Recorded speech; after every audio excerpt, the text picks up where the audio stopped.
attendance, please contact the executive secretary and he can fill you in on our procedure. But we expect to be back live in our hearing room, and we're all very excited about that. And I'm particularly excited about that because it's my last administrative meeting with the commission because I am retiring effective next Wednesday. So it's doubly exciting for me.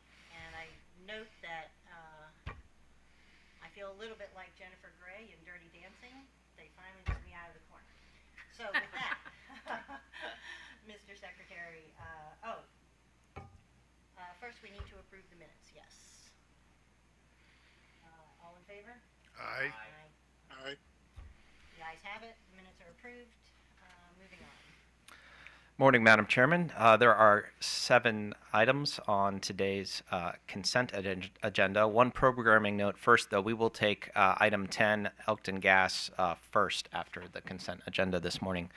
Item number 1 on the consent agenda is an application from Meldal LLC for certification of a renewable energy facility. Item number 2 is a request from Starion Energy PA, Inc. to cancel its electricity supplier license. Item number 3 is a petition from AirVoice Wireless LLC, DBA AirTalk Wireless, for designation as an eligible telecommunications carrier. Item number 4 is a notification from Everstream Solutions LLC of pro forma change in indirect ownership. Items number 5 through 7 are all from MCI Metro Access Transmission Services LLC, DBA Verizon Access Transmission Services. Number 5 is a notice of withdrawal of certain services, and items 6 and 7 are tariff revisions withdrawing certain services. Thank you very much. Do any commissioners have questions on the consent agenda? All right. Good morning, Mr. Chairman. I actually had a question about item number 2. Okay. Not sure if anyone from staff is available. It's a really quick question.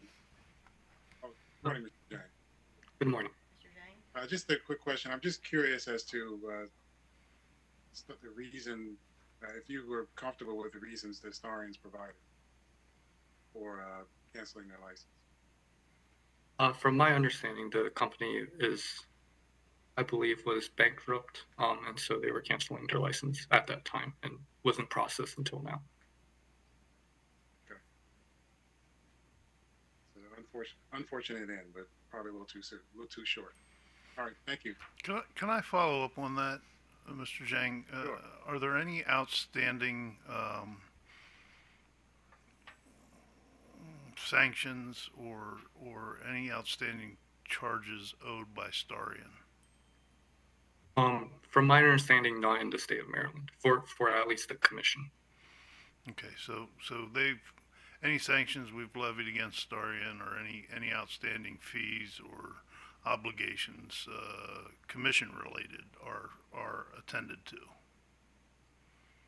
That is my understanding. I believe the company may be online, so if they have anything to add, ask them to, please. Mr. Green? Your Honor, good morning. Brian Green for Starion. With me is Tom Steiner, who's the Chief Operating Officer of Starion. And we're happy to answer any questions. As to this one, my understanding is that Starion has paid all prior penalties from the 2014-15 proceeding. They've paid the RPS obligation for 2021 and 2022. They did have a small 2022 obligation that they would have filed next year, but they went ahead and paid it now. And according to staff's buck sheet, they are up to date on all assessments. Thank you. Appreciate that. Any additional questions? All right, hearing none.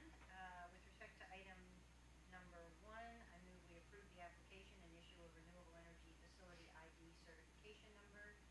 Direct the applicant to establish a rec account with PJM Gas within 30 days of certification, and direct the applicant to notify the commission within 30 days if the information on which the application is based should change. With respect to item number 2, I move we approve the cancellation request.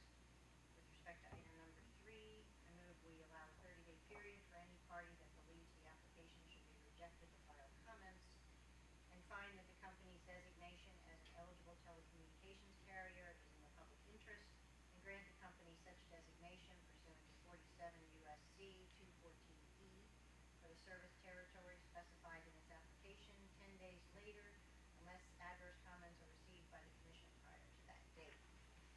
With respect to item number 4, I move we note the pro forma change in indirect ownership of Everstream Solutions LLC. With respect to item number 5, I move we note the filing. With respect to item number 6 and 7, I move we accept the tariff revisions for filing. All in favor? Aye. Madam Chair, next is on the administrative agenda is item number 10 concerning the 2021 Stride Annual Report and Reconciliation Factor for Elkton Gas Company. On this item for staff, we have Adesina Jayola, Mark Riley, Zachary Peterman, and Annette Garofalo. And for the company, Matt Everingham, Joshua Denham, Mary Kozel, Brian Quinn, and Jeremy Schneider. Good morning, Madam Chairman and members of the Commission. Annette Garofalo on behalf of Commission staff with Adesina Jolet of the Engineering Division, Mark Riley of the Accounting Investigations Division, and Zachary Peterman of the Telecommunications, Gas, and Water Division. This is the first reconciliation report of the Elkton Gas Company. Elkton has a 2 1/2 year stride plan that focuses on the replacement of Adelaide A pipe. Elkton's project list for 2021 contained 3 mains. At the time of the company filed its 2021 list, no projects had been completed. However, at this time, Elkton has completely replaced 2 mains, and the 3rd main is likely to be completed in May of this year. The reconciliation rates were based on collections during 2021. The total imbalance for all classes was $33,654.08, resulting in decreases in the surcharges to be paid by all customer classes. Current and proposed surcharges and caps are contained in staff tables 3 and 6. Staff recommends the Commission direct the company to file revised tariff pages to reflect the stride surcharges proposed by staff in table number 3 and table number 6 of its comments dated April 19th, 2022, with an effective date of May 1, 2022. Mr. Jayale and Mr. Riley and Mr. Peterman are available to answer any questions you may have. Thank you, Ms. Garofalo. Does the company have a response? Good morning, Madam Chair, Commissioners. It's Brian Quinn on behalf of Elkton Gas. We agree with staff's comments. The changes to the surcharge calculations due to the way interest was calculated, we've agreed to those, and we'll be filing a compliance filing to match the surcharges as proposed by staff, and we're here to answer any questions. Thank you, Mr. Quinn. Does any other party have comments? There weren't any filed, but I just want to make sure. Okay, do any of the commissioners have questions for Elkton Gas or the staff? All right, hearing none, I move we direct the company to file revised tariff pages to reflect the stride surcharges proposed by staff in Table 3 and Table 6 of its comments dated April 19th, 2022, with an effective date of May 1st, 2022. The vote begins with Commissioner O'Donnell. Aye. Commissioner Linton Aye. and Commissioner Richard. Aye. I vote aye. The motion is approved. Madam Chair, item number 8 on today's administrative agenda is the calendar year 2021 annual stride report from Washington Gas Light Company. On this item for staff, we have Nagusi Tesfaye, Annette Garofalo, John Clemenson, Alex Holtschneider, and Lucy Shea. And for the company, Rain Yakis, Andrew Lawson, Aaron Stuber, Greg DeKramer, Dave Thomas, Tracy Towsend, John Dodge, Tina Ward, Jim Wagner, and Charles Jackson. Thank you very much, staff. Good morning again, Your Honor. The Executive Secretary has explained to you who is appearing today. This item is Washington Gas Light Company's stride reconciliation filing for the calendar year 2021. Staff's comments detail the review by the engineering division of the work performed by the company's gas distribution system under the 2021 STRIDE program. As part of that work, the company reports it closed 62 projects out of a total of 68 projects in both distribution and transmission programs at a cost of $81.6 million of estimated $75.7 million in cost. Also, the company reported that it replaced 517 mercury service regulators and 1.2 miles of low-pressure main and remedied 8 associated services as part of its STRIDE work in calendar year 2021. The calendar 2021 reconciliation indicates WGL undercollected $301,816, and the calendar year 2021 reconciliation STRIDE factor for the reconciliation class is calculated to be an excess charge of 6 cents inclusive of interest. Treatment of this reconciliation has been complicated by WGL's response to Commission Order Number 90091 issued March 2nd, in which the Commission directed that rates filed by WGL for its 2022 project list be reduced by 14.7% effective February 2nd, 2022. In response to the Commission's order, WGL reduced its 2022 projected expenditures by 14.7%. This reduction then flowed through to the surcharge. The company's methodology resulted in a 3.5 to 4% reduction in the actual surcharge.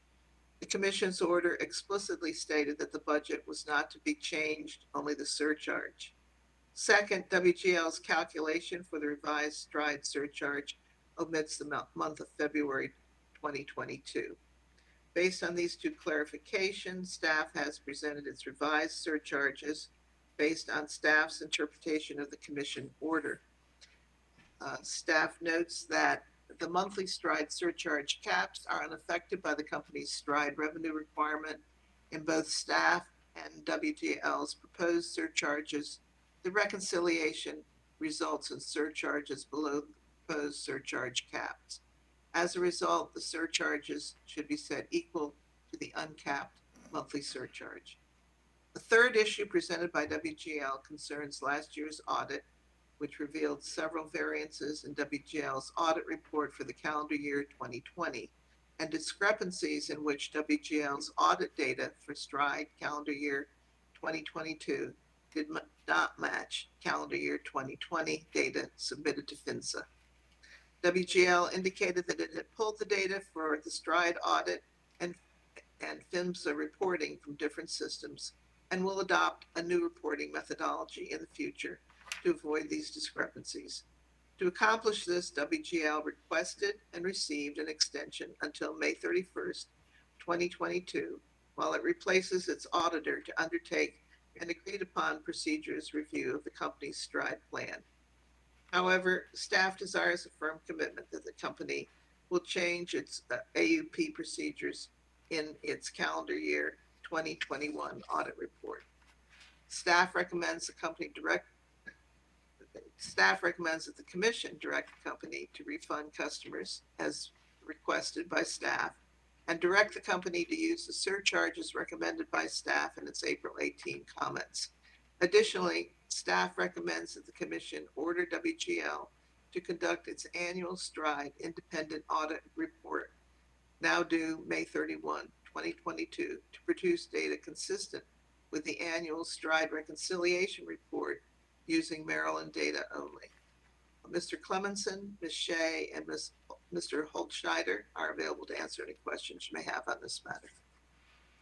Thank you, Ms. Garofalo. Is there any other party before we allow the company to respond that has any comments on this filing?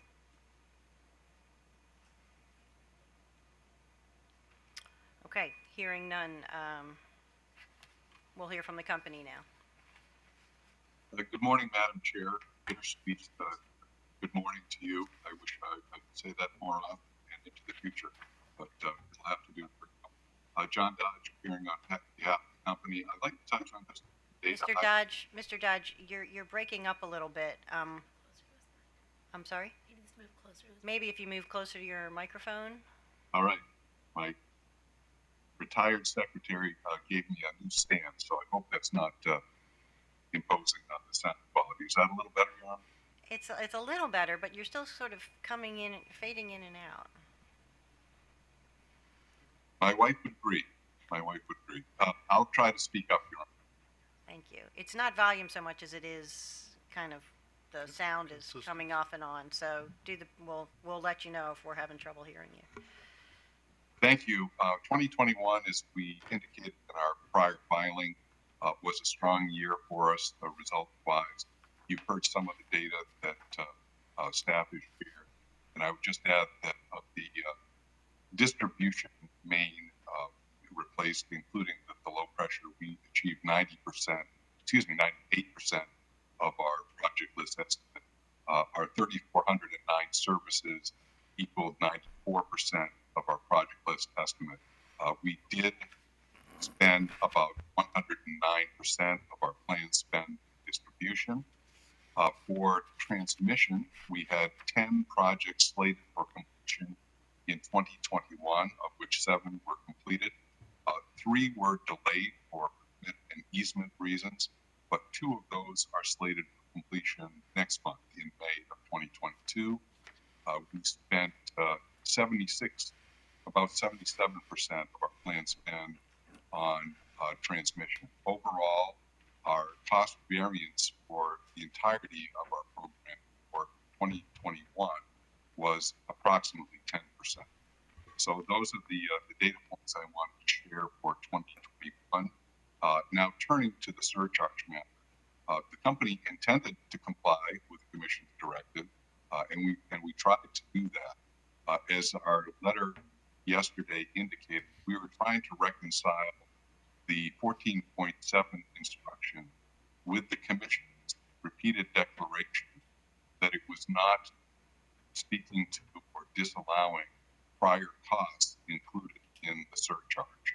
So, as indicated in our cover letter filed on February 11th, we reduced our calendar year 2022 spend by the required 14.7%. Again, that was our interpretation of the Commission's order. We will do whatever the Commission directs us to do. As indicated, if refunds are indicated here or by the Commission, we do not believe that individual refunds are implicated. This is a fixed charge. We can affect the refund by class. So with that, I should add, Your Honor, that we acknowledge staff's request regarding the Maryland-specific audit data, and we have agreed with that, a data response, and we noted our firm agreement, as Mr. Rappo characterized it in our letter filing yesterday. With that, I and the rest of the WGL team are available for any questions you may have. Thank you. Okay, thank you, Mr. Dodge. Commissioner Herman, I'm sorry, this is Jim Wagner and John. Could I just make a brief comment also following up on John's comments? Yes. Thanks, Commissioner. And this just relates to the surcharge piece. We read staff's comments and we hear it, and I would be the first one to agree it's not totally clear. But the company's interpretation of both the verbal order on February 2nd and the March 2nd order is that as we go back, there was a January admin meeting, and at that meeting, it was decided to set up a hearing on February 2nd. And there's really 3 buckets to look at. One is the budget spend for 2022. So the commission has to approve what we're going to spend in 2022. There's also the project list. So the company goes through and determines how it'll spend that particular budget money for 2022. And the third bucket is to update the current factor within the surcharge. So at the end of the February hearing, and as folks remember, it was short. I went back and watched yesterday. It was about 3.5 minutes where Chairman Stanek went through the verbal verdict. But you know what he said was he rejected OPC's request to rescind Stride. but that a 14.7% reduction to the budget. So the key is, what do we mean by budget? And the company interprets the budget to be approximately $75 million that we submitted with our project list. So at the verbal hearing, Chairman Stanek again said over promise, under deliver. He said no imprudence or no prudence, and then he approved the project list, no change to the budget. Again, to me, budget meaning the 75 million for calendar year 2022 and a 14.7% reduction in the budget. And I think the key point here is when the March 2nd order came out, the commission specifically referred to the OPC comments. So on January 31st, OPC made comments, which is where the commission got its 14.7% number. And if one were to look at the OPC comments filed on January 31st on page 4, OPC is clearly saying, accordingly, in the absence of planned recession, OPC requests that the commission reduce Washington Gas Stride distribution budget by 14.7%. So there's where the number came from that the commission has used in its verbal and written decision. And the sentence goes on to say, a factor proportional to its Stride 2 performance record, OPC's recommended budget. So again, define the word budget, they're saying calendar year 22 and calendar year 23. So what OPC goes on to say at the top of page 5, they take that budget, the calendar year 22 budget, and reduce it by 14.7% for the distribution portion and end up with somewhere around an $11 million reduction in plant spend for 2022.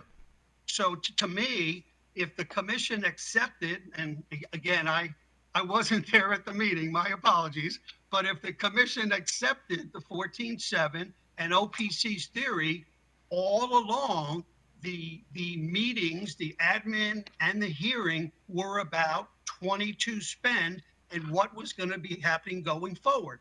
So what the company has done is it has reduced the amount it'll collect in its 22 surcharge from a return and depreciation and property taxes on the 75 million. It's reduced it by approximately $11.1 million. So we are only going to include in the surcharge for 2022 a return on approximately $64 million. So based on that, the company made a filing on February 11th. Chairman Stanek said 14 days in his February 2nd verbal. And so to meet that, we made the filing. The March 2nd order had a footnote 42. The company is in compliance with it. But in any case, that is the rationale behind how the company did its particular surcharge, which we believe is in compliance with the commission order. And I appreciate the time for that, Commissioner Herman. Thank you. Thank you very much. Questions from the commission?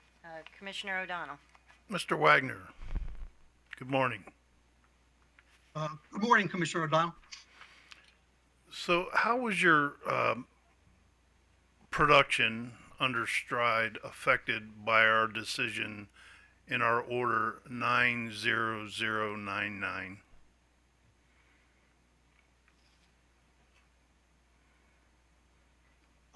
Commissioner, could you, I'm not sure I fully understand. So how was the production of WGL under Stride affected by our order in 90099? In other words, you had a project list before that order, and you had the same project list after that order. How was your production affected by that order? I think Ms. Townsend is on the line and may be able to speak to that, Your Honor. It's not an unreasonable question, Mr. Wagner. I see you shaking your head like you don't understand me. So I think it's pretty clear what I'm asking. Question, Commissioner O'Donnell. I don't think I can answer an operational question. That's, if I'm shaking my head, that's. Well, fine. whoever can answer it for the company. Certainly. And please don't test my patience here. Good Ms. morning, Townsend will take Commissioner. the question, Your Honor. Yes, good morning. We have not changed our plan to execute against the units that were contained on the 22 project list. So the 17.4 miles of main and the 3848 of services in the distribution piping programs, we are set up to execute against that plan. There has been no change in that. Okay, so your production is the same. And you're contending that you should have reduced your budget, but I think we clearly said we're not reducing your budget, we're reducing your surcharge. How do you explain the difference with, I mean, Mr. Wagner, you said something completely contradictory to yourself.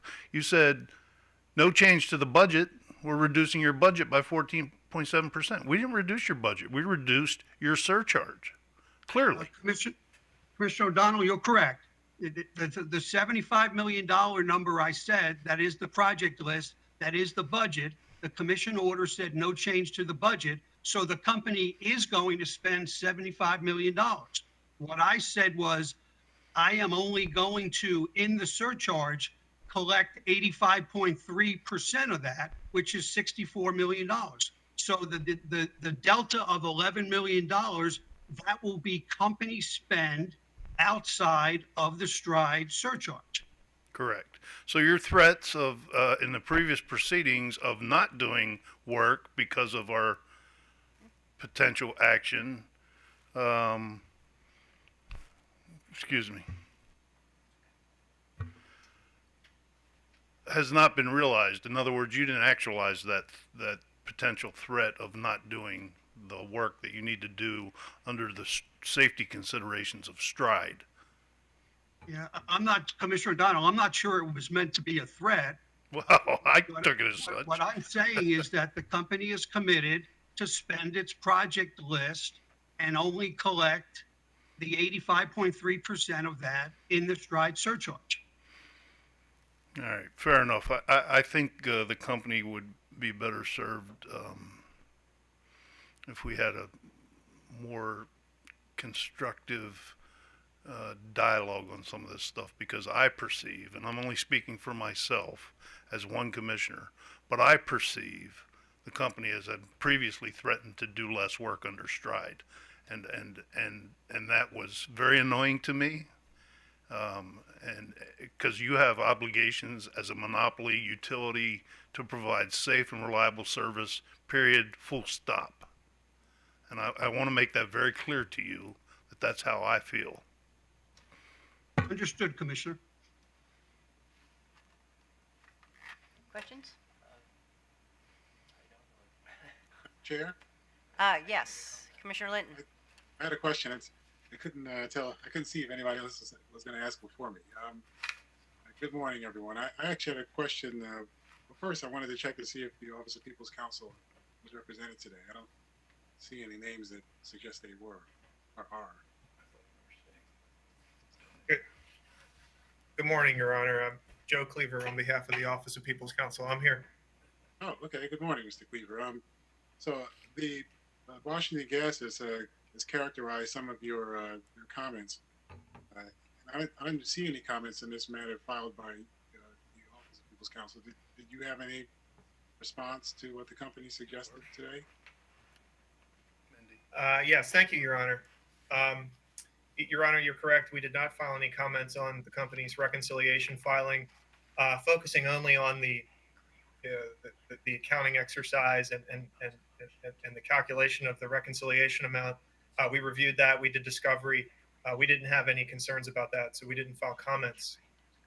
With respect to the issue that's arisen that was raised in staff's buck sheet regarding the issue of whether the 14.7% reduction should have been applied only to the revenue requirement associated with 2022 planned spend, as opposed to a 14.7% reduction to the entire surcharge amount, which includes spend that occurred in 2021.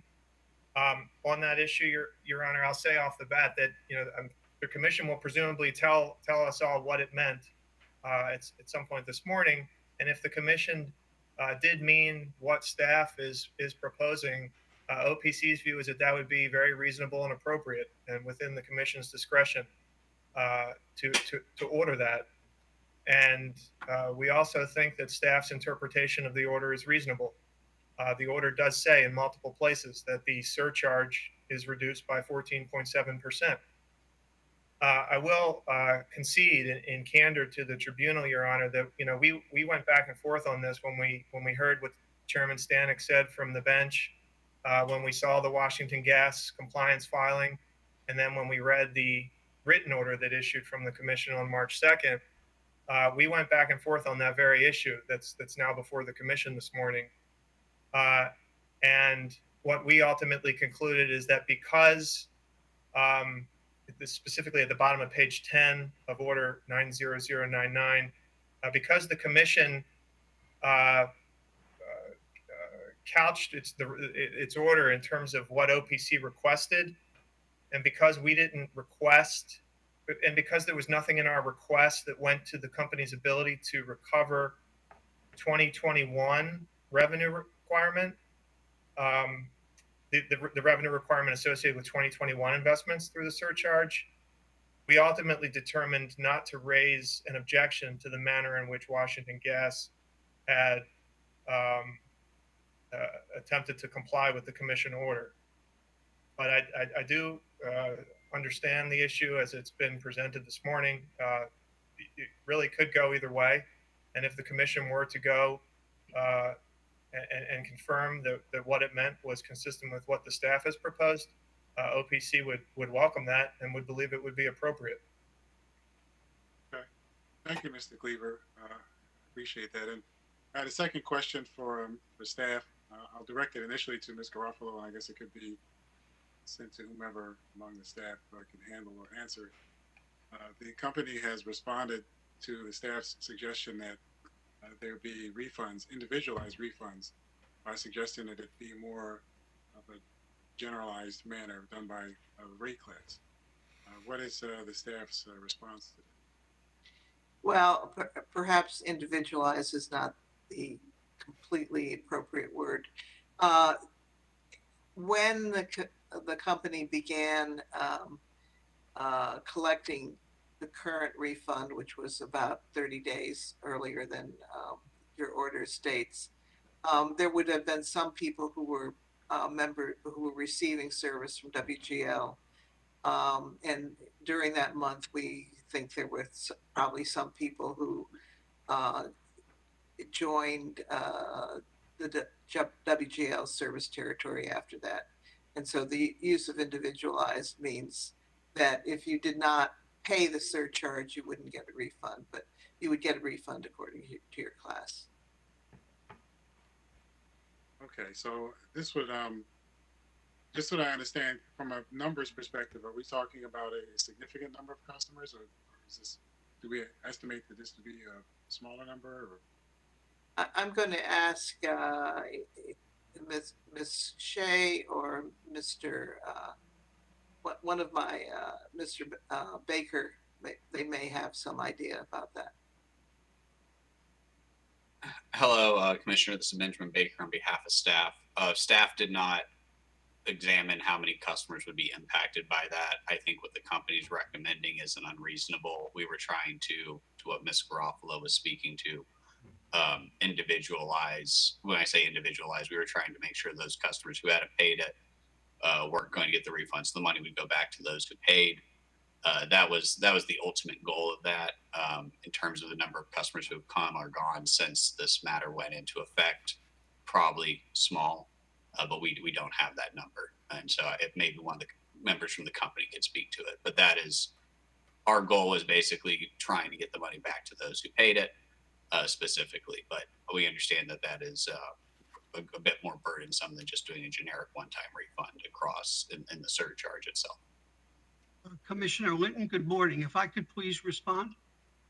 Sure, Mr. Thompson. I'm sorry, I was going to call you Mr. Townsend. Jim Wagner. Sorry, I had some. Mr. Wagner. I was a late substitution yesterday, and so got a late link that didn't work, but Ms. Townsend was gracious enough to let me share her screen. But just a few things on a refund. Historically, for decades, the company likes to start a refund on the beginning of a billing cycle. That way, if folks the first half of the cycle don't pay it and the second half do. So in this case, by February 2nd, the February cycle had started on January 28th. So therefore, and then we needed to calculate it. And so on the 11th, so you were looking at this early in the second half of the month before we could do it. So that's why the company waited till March to put it in place. The second thing is the stride surcharge is a fixed amount. So therefore, if someone paid an extra 2 cents in the beginning of the month, then they're going to get a 2-cent refund later on. So it's really only the case where you have a variable charge that it's important that customers pay differently. So with a fixed based on their usage. So therefore a fixed charge, you don't have that problem. The third item is that in the month of February, the company only billed 3 cents because of the fact that the carryover from the end of 2021 was a 3 cent per month fixed charge.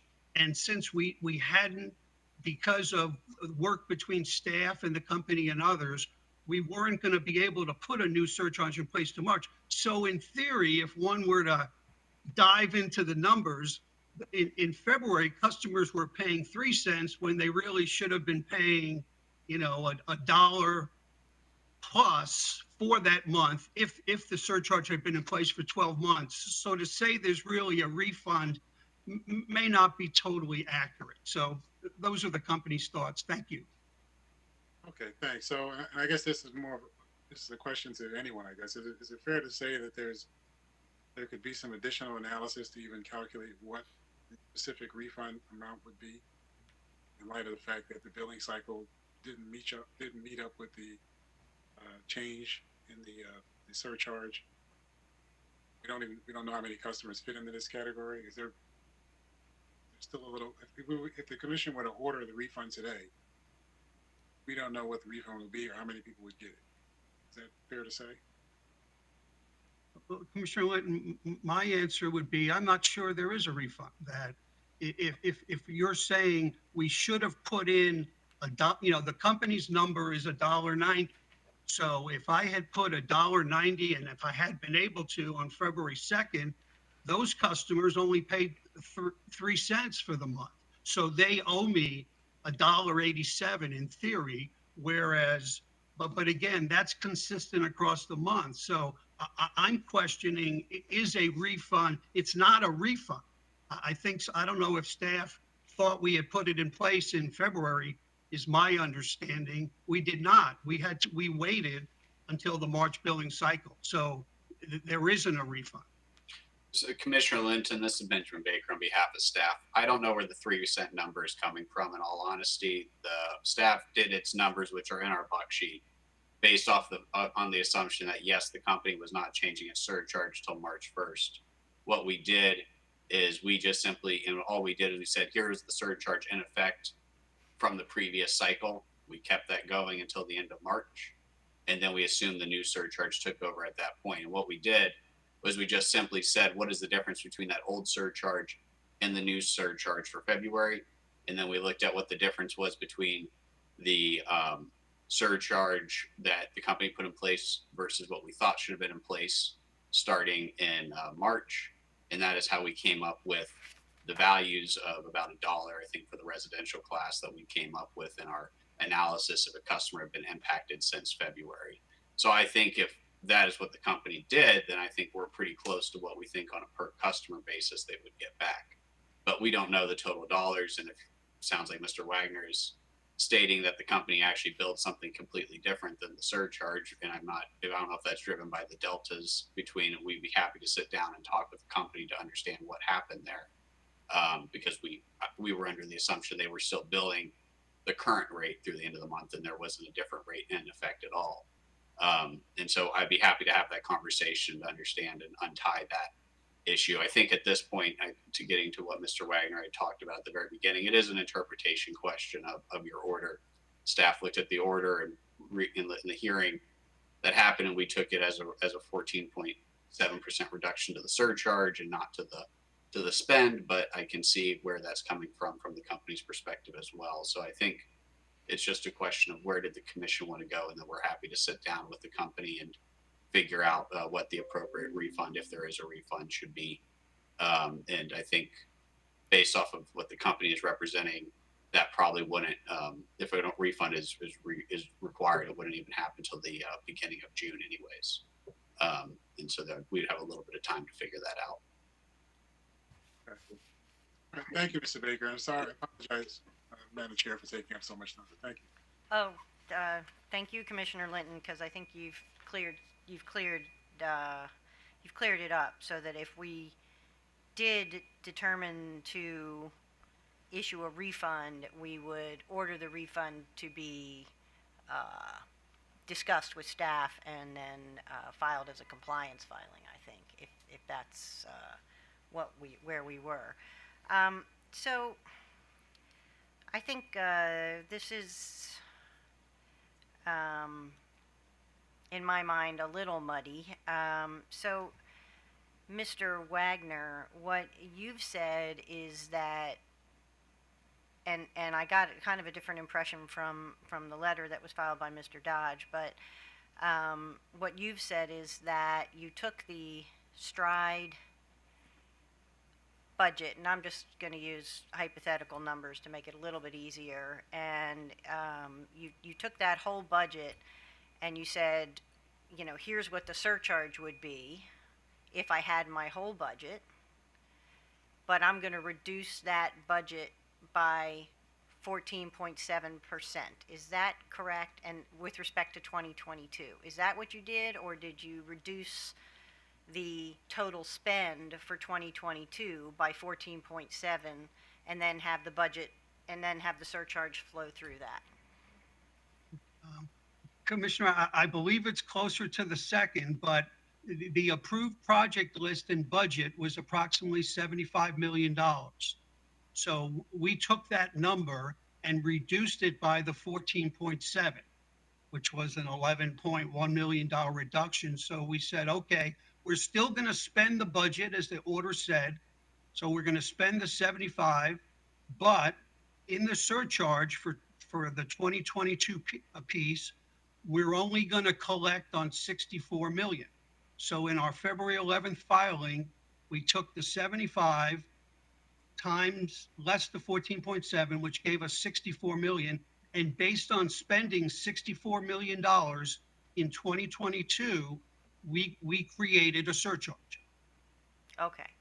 And Mr. Baker, the staff's interpretation of the commission's order was to say the surcharge, including remaining 2021 costs as well as 2022 costs, we're going to reduce the surcharge by 14.7%. Is that correct?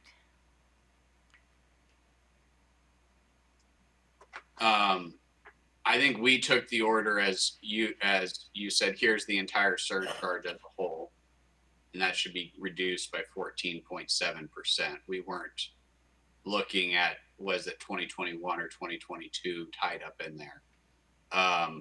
When we did in fact, even when we did our comments here, when we were looking at the reconciliation, we did interpret it as anything that happened in 2021 when we did the reconciliation was unimpacted by that 14.7%. So that I think that's not what the company did, is not, in terms of their interpretation, completely unreasonable if they're trying to focus only on the 2022 budget. But I think what we just said was the commission said, here's the surcharge, we want it reduced by 14.7%, and that's what we interpreted your order as. Okay, so if the surcharge was $1.90, you reduced that by 14.7%. Correct. Well, I think before that was something less, but yes. But just as a hypothetical. Right. Correct. Okay. Now, Mr. Dodge I'd like to talk about your letter, if you would, please. Footnote 3, Mr. Dodge. If you would be so kind as to remind me of footnote 3, I'm afraid to alt tab on my screen that I might hang up on the hearing. Well, I appreciate that, Mr. Dodge. I believe footnote 3 threatens us with retroactive rate making and a taking.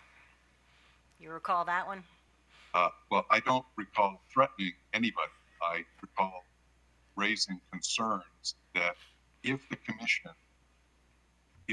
order number 90099 was meant to foreclose recovery of costs that the commission had previously approved, I think that does raise legal concerns. I hope and apologize for any tone in that footnote that implies a threat. It was merely and that's why it's in a footnote, not in the body of the letter. It was just to raise the specter of some legal concerns, if that's where the commission was headed with its interpretation. Well, perhaps I shouldn't have moderated my language as well. I apologize, Mr. Dodge, for the word threaten. But however, I would note that the commission, even if the commission were to rule that you should reduce the entire surcharge by 14.7%, the commission has not actually denied recovery of costs. These are costs that can be recovered in a future rate case, can they not? I believe that's correct.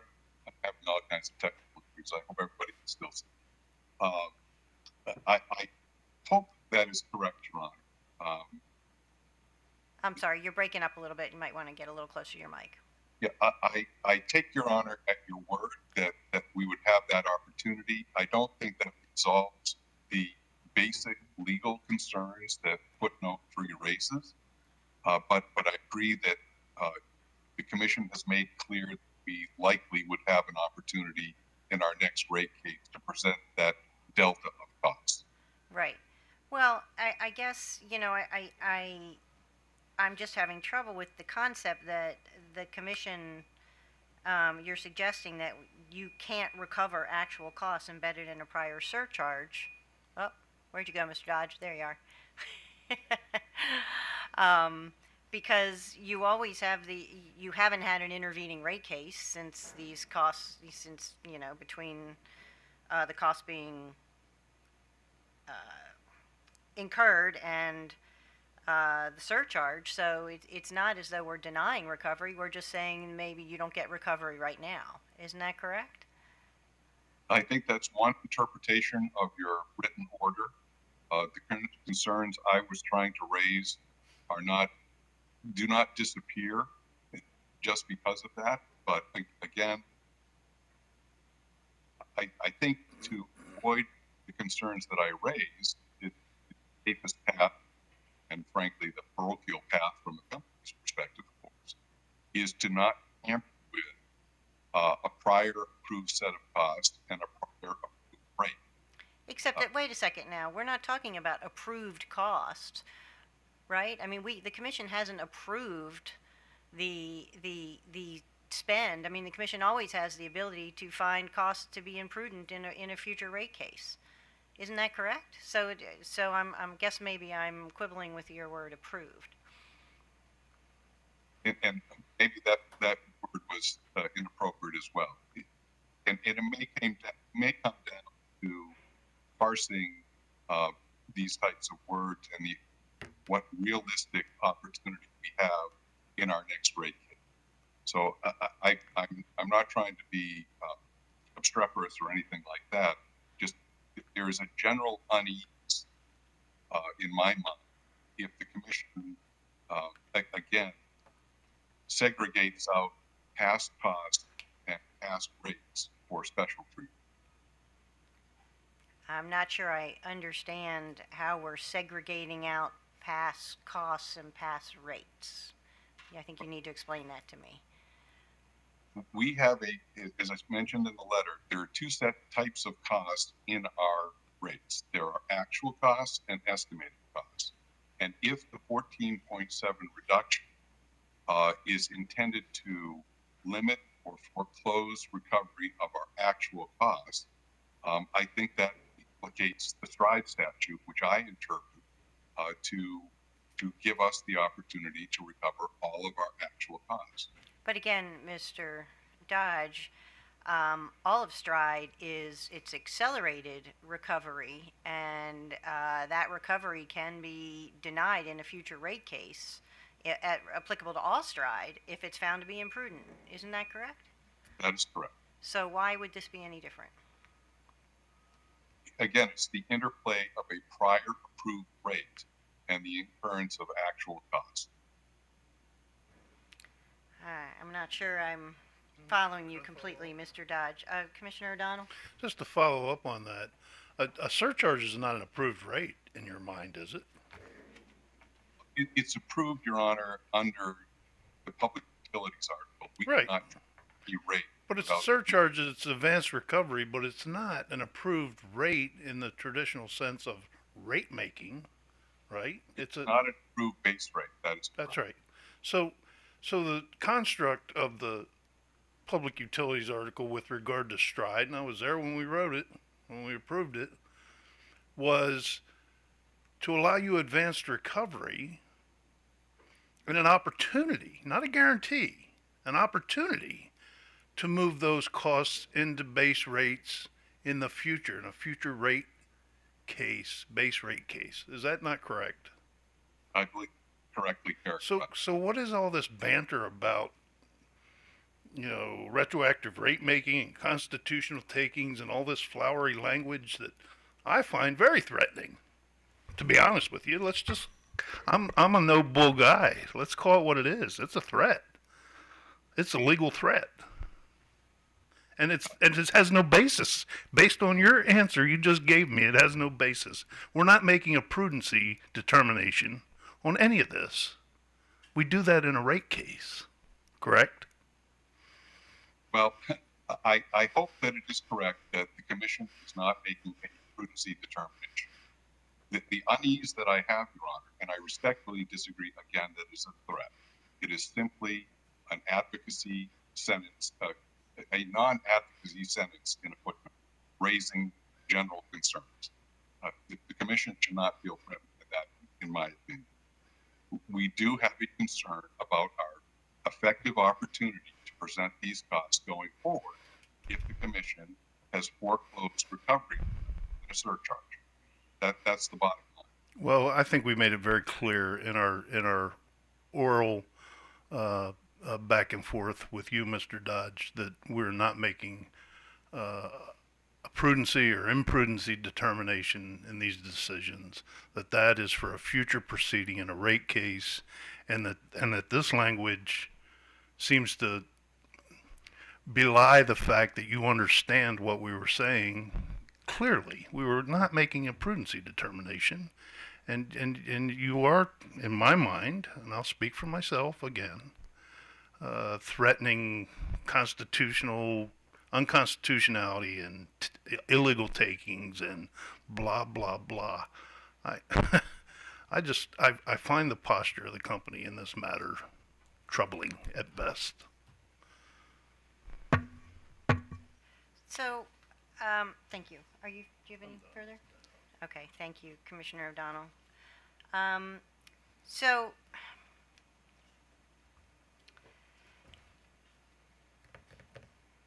the issue then, Mr. Baker, is, in my mind, and I just want to, because this is a little confusing to me, frankly. The issue is that, what did the commission intend? Did it intend to only impact the 2022 budget and therefore surcharge, or did it intend to impact whatever the surcharge level was at the time we made the order? Do I have that right? Yes, that is how I interpret the issue at hand. Okay. And what I heard was OPC saying that they were comfortable with either direction, and I think I heard you saying that you understood that, that we could, their minds could potentially differ with respect to what the order meant. Is that Yes, correct? I think I think the last line of the order, if you give me 1 minute, I believe that's what one, what was stated in the hearing, but two, the last line of the order, I think, is what caused us to think that you wanted it to be directly to the surcharge. If you give me a second to pull up that order. And so,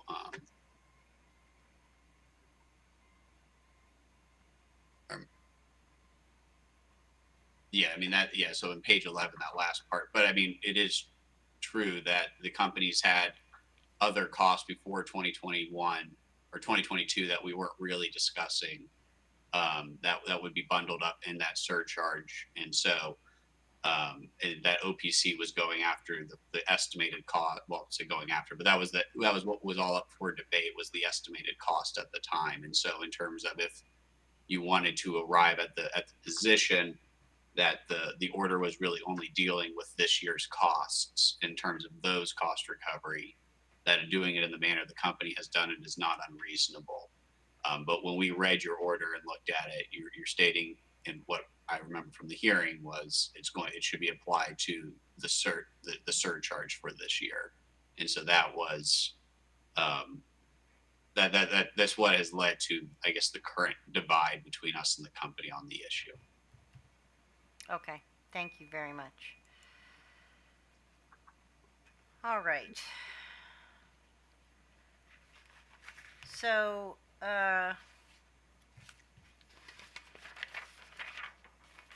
with respect to, and Mr. Baker, with respect to the refund, I think we already determined that if the commission wanted to direct a refund, we had some time and could potentially order a refund to be discussed with staff based on our finding today. Is that correct? Yes. Right, okay. I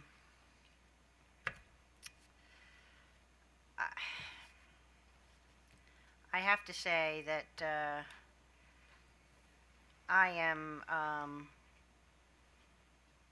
am somewhat torn personally with respect to this matter, because I think, generally speaking, there is some ambiguity, and I think that that for my part, when we were discussing this earlier this year, I think I was thinking that it was impacting the 2022 surcharge, personally. So I think that I would effectively, I think I probably would rule in favor of the company on this one, which differs from staff. So I'll just make that known, because I don't, with respect to the motion, I want to hear from my other commissioners before we move forward. So, Commissioner Linton. Thank you, Madam Chair. I also, I'd agree with that. I think as we were talking about this and deliberating on this matter a couple of months ago, I also thought that it was applying going forward.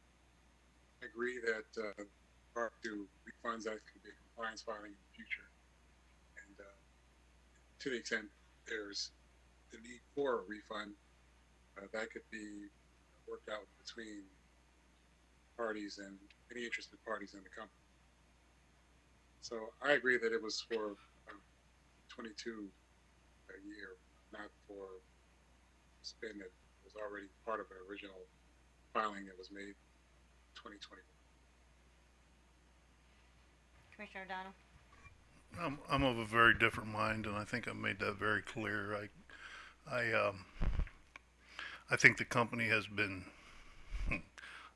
obstreperous, to use Mr. Dodge's word, in this matter, And I think they have overpromised and underdelivered. And I don't think that that's in the public interest or the best interest of the citizens of the state. And I'm not happy about all this matter. I think that the company needs to improve its performance in many regards, including its stride performance and its forecasting capabilities. And it's something that's stuck in my craw for years now. And God forbid that we have a calamitous excursion with regard to gas distribution services in Washington Gas Light's service territory. The legislature approved the STRIDE program as an advanced recovery mechanism, and only an advanced recovery mechanism, but was not relieving the company of its obligation to provide safe and reliable service. And I think the performance has been lacking in that regard, especially in this matter. And so I would not rule in favor of the company, and that's just my opinion. Thank you. Commissioner Richard. Thank you, Madam Chairman. This is going to maybe complicate our proceedings today, but we may need to hold it over to have a tiebreaker, but I can't say it much better than Commissioner O'Donnell just did. For me, after listening to all the debate we had, I saw this as do we go all the way and rescind the STRIDE program, which I didn't think would have been in the interest of the citizens of Maryland or the ratepayers of Washington Gas, and so I did see this as an interpreted I understand today that there was maybe some ambiguity, and I take that from our discussion today, but it was my intention that there would be a sanction against the company for performance, and so therefore it was my intent at that time that we levy this 14.7% against the full STRIDE accelerated recovery. Yes, I would decide exactly with Commissioner O'Donnell and with staff. Thank you very much. I think given that we are four today and we are split, we will take this under advisement and we will rule on this as soon as we are able. So we will not be voting on this matter today. Madam Chair, item number 9 on the administrative agenda is the annual STRIDE reconciliation and project cost variance information and rate true-up information for calendar year 2021 for Baltimore Gas and Electric Company. On this item for staff, we have Kobe Aninam, Mark Riley, Zachary Peterman, and Annette Garofalo for staff, and for the company, Colin Tidings, Kevin Nelson, Cameron Kincaid, Theo Reed, John Frayne, Dan Herson, and Jessica Raba. Thank you very much, Mr. Secretary. Ms. Garofalo, you're busy today. Good morning, Madam Chairman. Annette Garofalo on behalf of Commission staff. Baltimore Gas and Electric Company filed its 2021 STRIDE reconciliation and true-up report for work performed in 2021 on March 15, 2022. BGE reports good progress in performing its STRIDE work despite issues with the supply chain that hampered that work in 2021. Since BGE continues to anticipate supply chain issues and shortage of qualified skilled labor, staff plans to perform a detailed analysis of the mid-year filing to determine whether BGE has sufficient contracting resources and materials to complete its 2022 STRIDE list on schedule. Accounting staff has reviewed BGE's 2021 STRIDE true-up information associated with the surcharge proposed to become effective May 1, 2022. Staff reviewed the company's analysis of its cost versus revenues in 2021 and the resulting surcharges collecting during that year and the proposed surcharges. Each customer class has a surcharge cap. Currently, 3 of the proposed STRIDE surcharges, those for classes D, C, and IS, are below the proposed surcharge cap. The company states that the overcollection was due to less Operation Pipeline service replacement work being completed due to supply chain issues. This overcollection amounted to $599,192 in excess stride surcharges across these three classes. After truing up for last year's overcollection, the proposed surcharges for these classes will be not only lower than the cap, but also lower than the current surcharge. The proposed surcharges for the classes ISS and EG are above the surcharge cap, so the proposed surcharges for these two classes will be set equal to the cap to be effective May 1, 2022. Schedule ISS had net revenues near expenses, leading to an imbalance of 3,614. And Schedule EG had negative net revenue of 2,261 in 2021, and that led to a larger imbalance. Staff recommends that the commission accept the 2021 Stride True-Up Report and authorize the company to bill its customers the Stride surcharge rates in Table 11 of staff's comments dated April 15th, 2022. Mr. Aniaman, Mr. Riley, and Mr. Peterman are available to answer any questions you may have. Thank you very much. Is there any other party before we hear from the company that would like to be heard? Hearing none, we'll hear from the company. Morning, Madam Chair, Commissioners. Dan Herson for BGE. I have with me today John Frayne, our Director of Regulatory Strategy and Revenue Policy, Colin Tidings, our Manager of Reliability Programs and Gas in our Gas Division, and Kevin Nelson, our Manager of Projects Execution for our gas main replacement projects. We don't have a formal presentation today, but I did want to make a few comments. First of all, I want to thank staff for their thorough analysis on our filing. You saw our metrics for last year. What I can say is we had some supply chain issues that continued to be a challenge that persisted through the end of 2021. It really has to do with the services, and those impact the gas main abandonment numbers because we don't, as we've said before, we don't switch. The company does not consider new main installed and old main abandoned until we actually switch over all of the customers and the services from the old to the new. So if we can't switch over all the services, and that was the issue this year or last year because of the supply chain issues with the services, we can't consider the line abandoned. I do want to say though, I don't want to leave the impression that doom and gloom. We actually had a pretty successful year, all things considered. We were still able to replace and abandon 47 miles of gas main within the STRIDE program and 50 miles of low pressure gas main between our STRIDE and non-STRIDE programs. And, we are optimistic that these issues are going to resolve themselves as we move farther along post-COVID. In other words, the industry is we're hoping, going to catch up and that these will not be persistent problems, but we'll see. We read the staff's comments about the analysis on the mid-year report, and we'll see where we are at mid-year, but we're optimistic we can work through these challenges, and Mr. Nelson's been doing everything he can to manage resources, teams, and the supply chain challenges. So with that, we're available to answer any questions the commission may have. Thank you.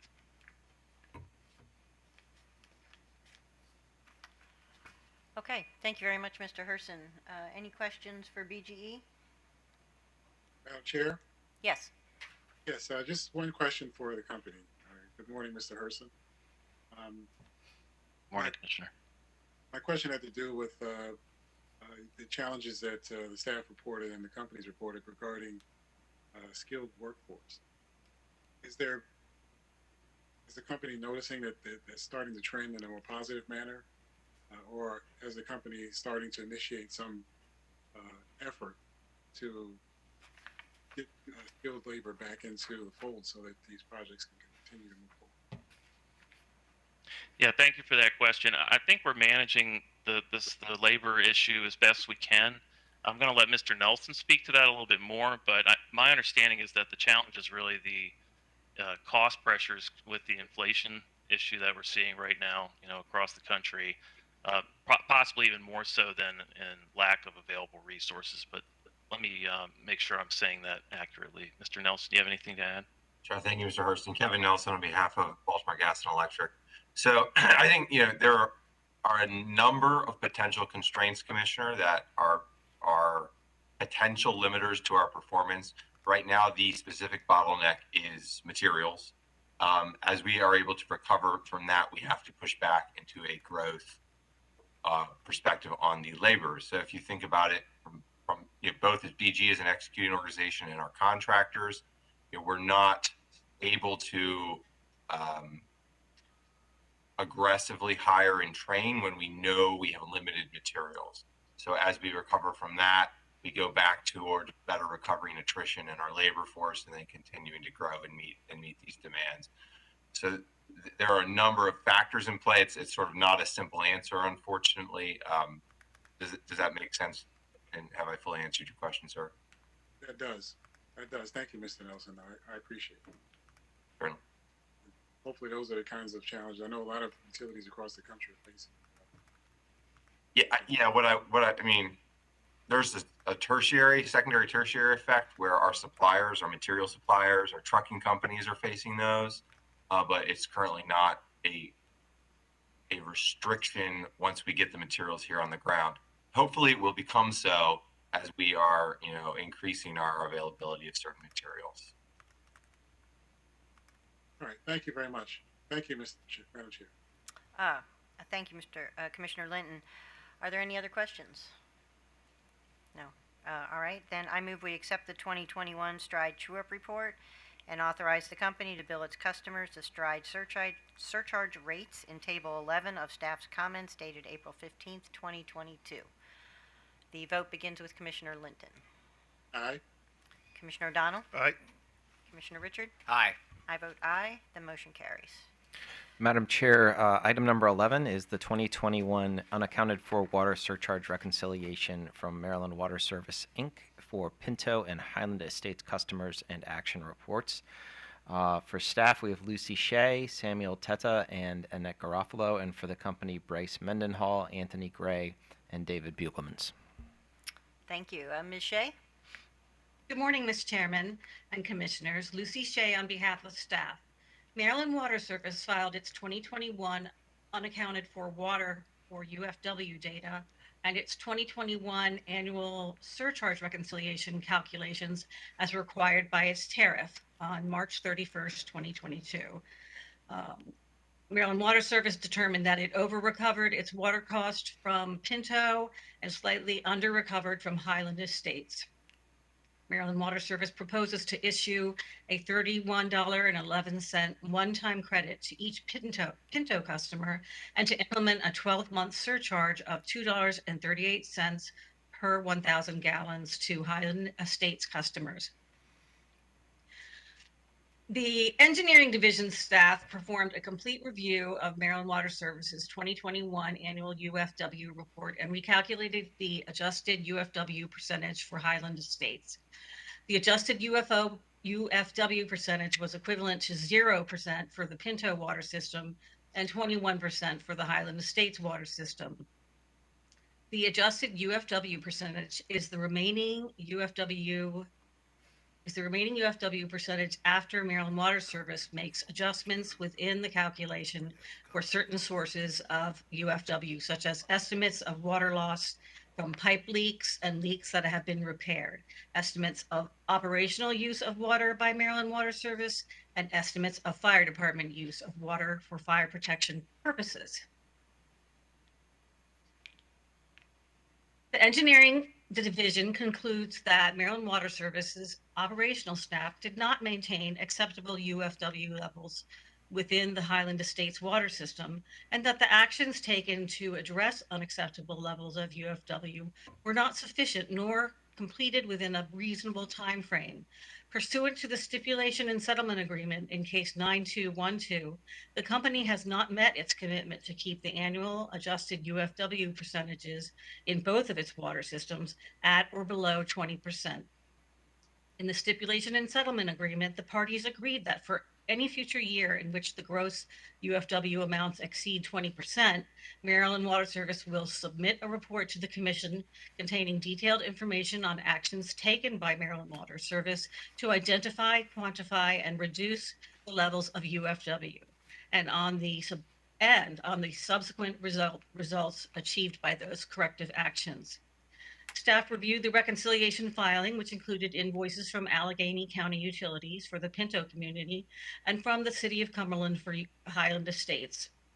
Staff reconciled the invoices against the revenue collected from customers to determine if any undercollections or overcollections occurred. Staff had no issues with Maryland Water Services 2021 reconciliation and proposed tariff revision calculations. Okay, staff had no issue with their proposed tariff revision calculations. Highland Estates UFW is slightly over the strived upon 20%, but it is significantly below the Maryland Water Service 2006 to 2009 UFW percentages at the time of the case 9212 stipulation and settlement agreement. Staff recommends that Highland Estates be allowed to recover that Maryland Water Service be allowed to recover the Highland Estates under recovered UFW. Staff recommends that the Commission accept Maryland Water Services filing and tariff revisions to issue a one-time credit of $31.11 to each Pinto customer and implement a 12-month volumetric charge of $2.38 per 1,000 gallons for each Highlands Estates customer. Staff further recommends that Maryland Water Service submit a report to the Commission containing detailed information on actions taken by Maryland Water Service to identify, quantify, and reduce the level of Highland Estates UFW and on the subsequent results achieved by those corrective actions. Thank you. Samuel Tata from the Engineering Division is here, and John Clementson, and I am happy to enter any questions. Thank you. Thank you, Ms. Shea. Are there any other parties that have comments before we move to the company? Hearing none. Mr. Bugelmans. Good morning. Madam Chair, Commissioners. David Bugelmans on behalf of Maryland Water Service, Inc. I'm also joined today by Mr. Bryce Mendenhall, the president of the company, and Anthony Gray, a financial planning and analysis manager for the company. As Ms. Shea summarized, this matter traces back to a settlement agreement, case number 9212. At that time, the unaccounted for water level, a UFW level for Pinto and Highland Estates had been between 29 to 33% from 2006 to 2009. To address this issue, among other things, the company agreed in a settlement to, quote, continuously strive to keep the adjusted UFW level at or below 20%. Further, the Commission put the company on notice that it will not recover automatically if UFW rates return to the 2006 to 2009 levels, which led to the settlement. That was actually in a full Commission order in that case. The company takes UFW issues very seriously, already submits an action report to the Commission each quarter documenting how it continuously monitors and addresses this issue. In addition, the company agrees with staff that under staff's calculated adjusted UFW level for 2021, a report is needed under case number 9212. So the company is preparing that report and plans to submit the report within 30 days. However, the company respectfully disagrees with staff's assertion that MWS has failed to meet its obligations under the settlement.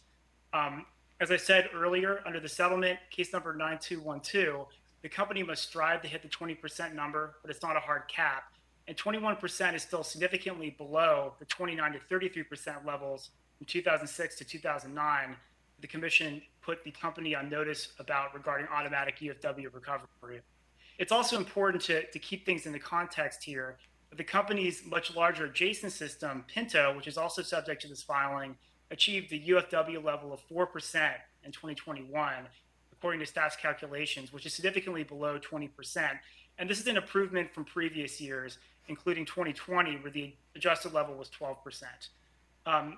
Under the settlement, the company must continuously strive to address UFW, and the company has done that. The company is taking significant actions, both historically and in 2021 to address this issue at Pinto and Highland Estates. And to provide some additional detail on these specific actions, I will now hand this over to Mr. Mendenhall. Good morning, Madam Chair and Commissioners. Just wanted to shed some more color to what Mr. Bugman has referenced. Our staff there in NWS conducted 31 zone scans, which was an acoustic zone scan where we can move meter to meter, valve to valve. 31 zone scans in calendar year 2021. That's in addition to 15 additional point acoustic surveys to detect and try and correct leaks there in Highland Estates.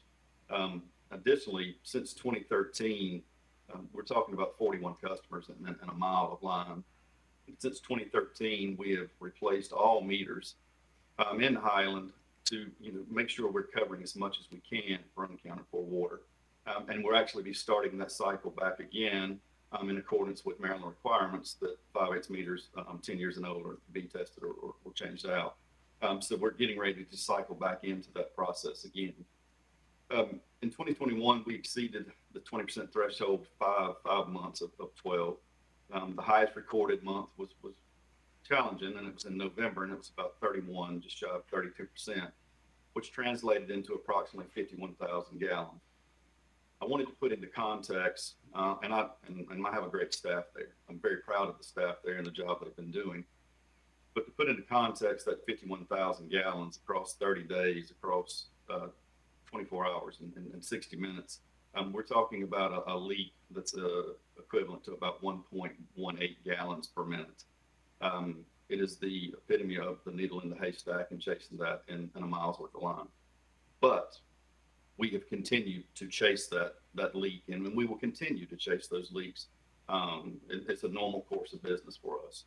Now, that said, we have approved 2 capital projects aimed at reducing UFW, and those include approximately $300,000 for water line replacement, and we'll also be looking at services there as well to be completed 2023 to 2025. In addition, we've got a valve replacement project for about $100K to be done in 2023. So Madam Chair, I appreciate the opportunity, but as Mr. Bugman indicated, I wanted to make sure that the commission understood that we're not sitting by idly, as the staff, those 3 members out there in NWS and the Far West are doing everything they can, but they are chasing a very small leak. We're hoping to find, but I just wanted to give some context around what my staff continue to do there. Thank you very much to all the commissioners for your time this morning. Thank you very much. Are there questions from the commission? Commissioner Richard. Sure, I just want to be clear. So are we doing 11 and 12 together? No. Okay, well, 11 is about the settlement. Is that correct? We just talked about unaccounted for water. The settlement and the rates that are Okay. the rates that are proposed by the unaccounted for water surcharge reconciliation. Okay, which is also part of 12. Is that? I'm just trying to understand these two. I can provide some context, Commissioner. That's so okay. The settlement that's been referred to this morning for item 11, that's a settlement from a prior case. I think it was more than 10 years ago. So in a way, it's sort of happenstance that these 2 filings appear on the same agenda. We did try to reflect the updated UFW rates in the compliance filing in 12 because of the timing, but these issues are unrelated. Okay. All right. Well, I guess to the settlement, I had the question just about, and this would be for staff. When approaching the settlement, how were the considerations for the law that was passed in 2018 for consolidation, utility consolidation? I think it was intended that the costs be consolidated and spread out over the various ratepayers for different service territories. But was there any consideration given for trying to get to a more level, I guess, equal amount of the end rate for each of the service territories?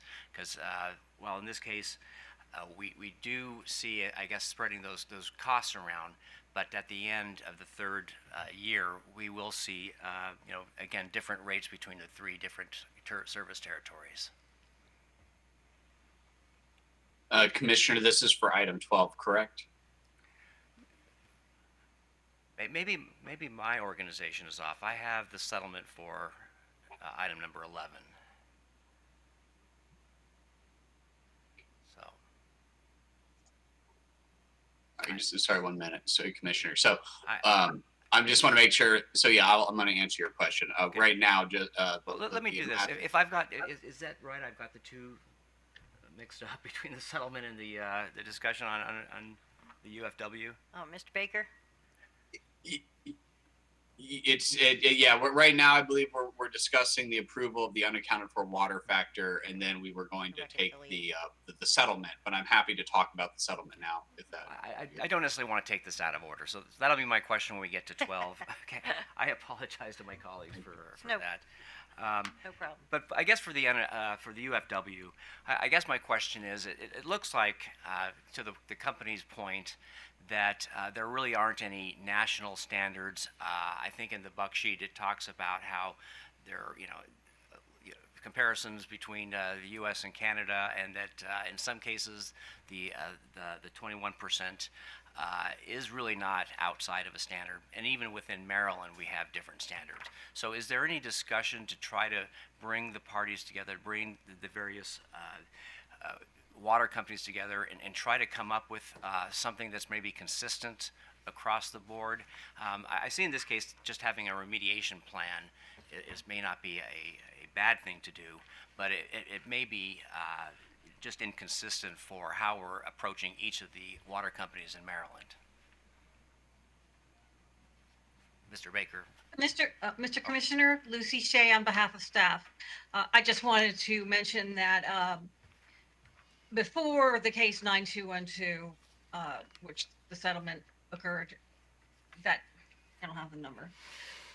The settlement of 9212 10 years ago, the UFW rate, acceptable rate or UF rate to strive for was 10%, and then it was increased to 20% due to the rocky terrain and other anomalies about Allegheny County that make it difficult to find the leaks. So I don't know if nationally you could really come up with a flat acceptable UFW rate, just because everywhere is different. Okay. Well, I was just looking at the Exhibit A, and it appears that there is a wide band of what's considered acceptable, and I just, again, so we can approach the utilities, the water utilities, consistently, if there's some more guidance that could be provided by the commission in this area. So that's all I have, Madam Chairman. That sounds good. Thank you very much, Commissioner. Any other questions? Yeah, I got a question, Madam Chair. Donald. So is there a current volumetric charge that the company's charging? Yes, to Highland Estates. Yes. Yes. And what is that? The proposed is $2.38. No, what's $2.38. What's the current one? 1,000 gallons. I'm asking the current one. Before we act on this. Oh. I have the rate, Your Honor. It's $1.82 per 1,000 gallons. $1.82. So we're taking it up 56 cents. Is that right? Correct, Your Honor. Okay, and so that's a 25% increase, roughly, give or take a little bit, right? Is that right? Yes, sir. Okay. What's the impact on the average customer of that 25% increase on that volumetric charge? Oh, I have that. There are 931 customers. So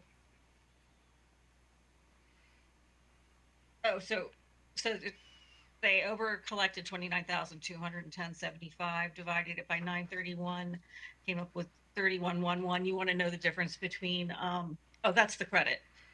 Yeah, I'm not talking about the credit. I'm talking about the Right. surcharge and how it's going to impact the average customer. The increase of about 25%. And 24 cents. Well, it's actually, if it's $1.82 now, it's going to go Right. up about 50 cents. Oh, all right. And if it goes up about 50 cents per customer on a 1,000-gallon volumetric charge, how does that impact that customer? 5 cents. Increase per gallon. Yeah, so I'm talking about on the bill impact on the average customer. So it's a typical question we ask for electric utility customers when we change rates. How's it going to affect the average customer? And I'm asking the same question here for these water customers.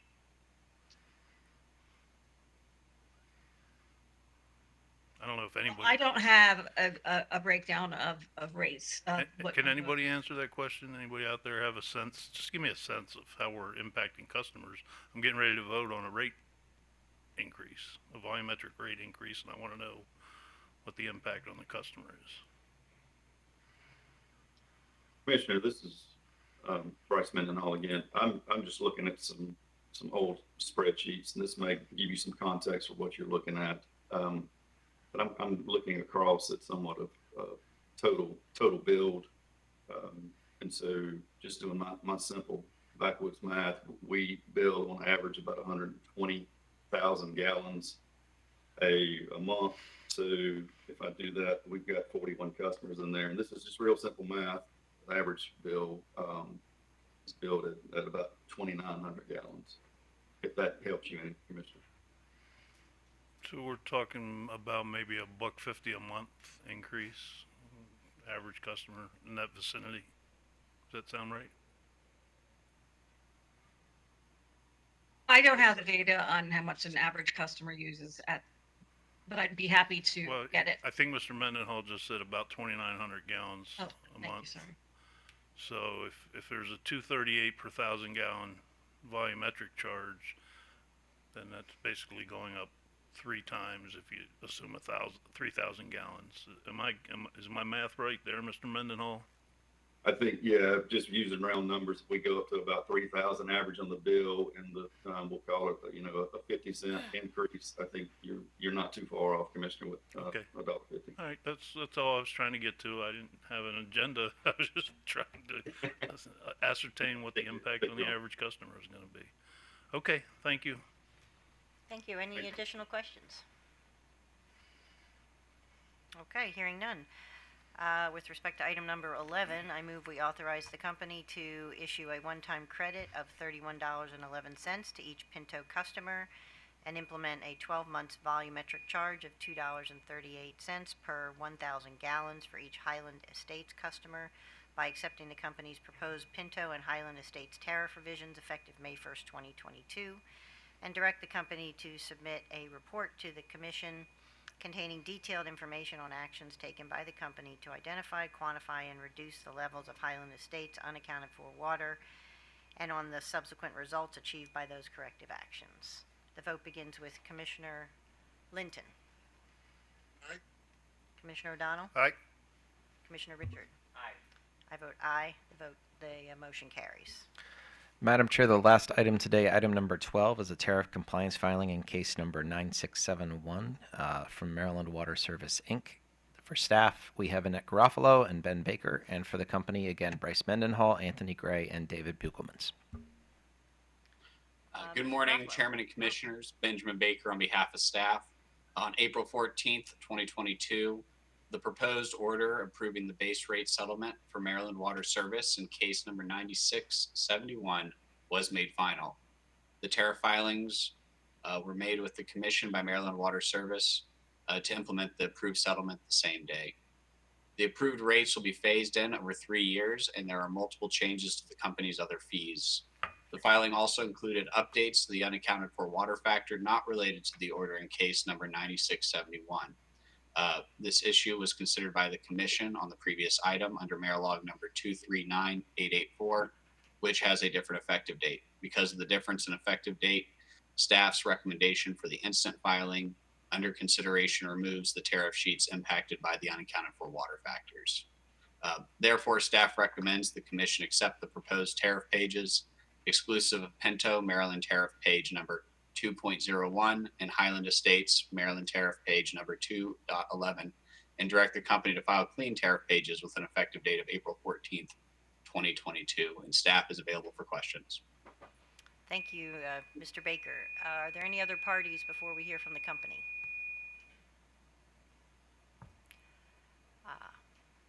Hearing none, Mr. Bugelmans. Thank you, Madam Chair, Commissioners. David Bugelmans, again on behalf of Maryland Water Service, Inc. I'm also joined again by Mr. Bryce Mendenhall and Anthony Gray. We have nothing to add to staff's presentation and buck sheet on this compliance filing, but we have the full team here to answer any questions from the bench. Thank you for your consideration. Thank you very much. Commissioner Richard. Now this would probably be the appropriate time, Mr. Baker, if you wanted to give a response to my worries. question. Sorry about that.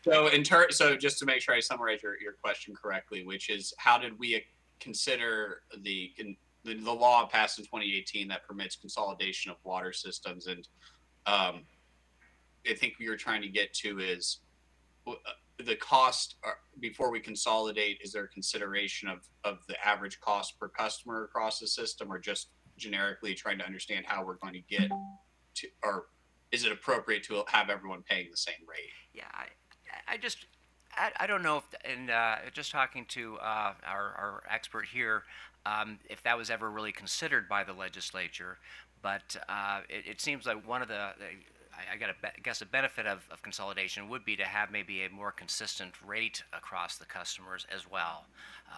After the third phase, it appears there still will be, pretty significant difference between the rates for each of the customers. However, now I presume that a lot of the costs will be socialized amongst all the customers, and then there's also the regulatory asset at the very end that needs to be accounted for. So is that clear? Yes. So when we were engaged, staff in our testimony in the case was wary of going to consolidation, and we were actually opposing it because we were concerned about what is the cost per customer across the system. So some systems are more expensive than others, and to run, and so there was a concern of what is the societal benefit of us basically allowing a system with more customers to pay for the cost of another system who has less customers, or more typical, or if you have volumetric rates who just generically use more water, if their system is not more expensive. But the benefits of consolidation are, to your point, stability. And if I have more customers and more water to spread my cost over, then my customers don't have to pay as high a rate. So this helps the smaller systems. And so there's that balancing game. So in the instant settlement, we did agree with consolidating two of the systems that operate, because there's five systems, and Maryland Water has been keeping books on those systems separately from an accounting perspective. Well, I guess the two that we agreed to combine were the two that they were basically putting together on the same books. We're having to do some accounting treatment to keep separate. And those ones we did effectively agree to consolidate.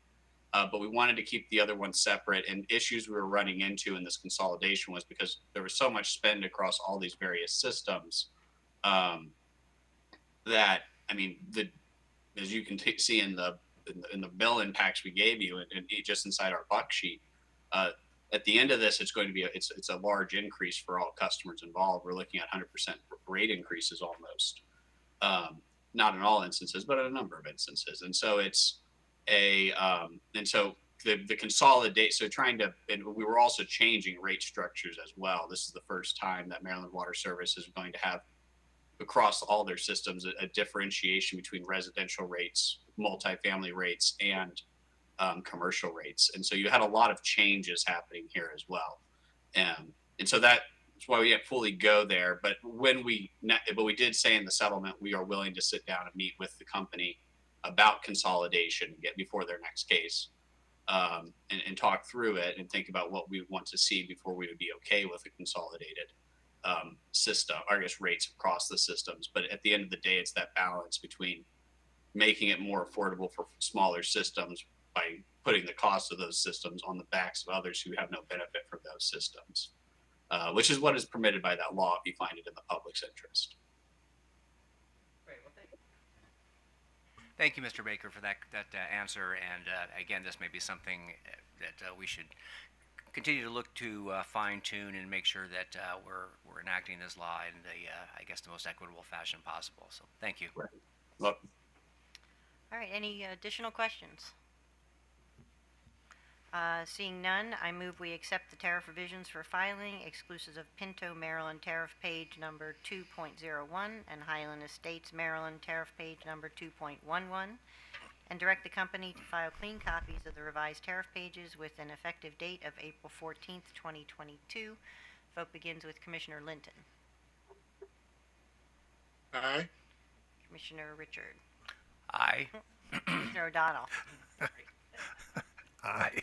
I vote aye. The motion carries. Before we adjourn, I believe Commissioner O'Donnell had a comment. I do, Madam Chairwoman. Thank you. The chairwoman sent us an email yesterday, and she reminded us that today is Administrative Professionals Day nationally, and I wanted to just take an opportunity to thank both our executive associates here on this floor in the commission, as well as to thank all administrative assistants, both in this agency and the Public Service Commission and across this sector that we operate in and find ourselves in all the companies. And they're the folks that keep us on the straight and narrow and keep us on the right planes, trains, and automobiles, and keep our paper flowing and do so much for us to administer our offices. And so I just wanted to say a thank you on behalf of the commission. Thank you very much, Commissioner O'Donnell. I second that wholeheartedly. Hearing nothing further, this meeting is adjourned.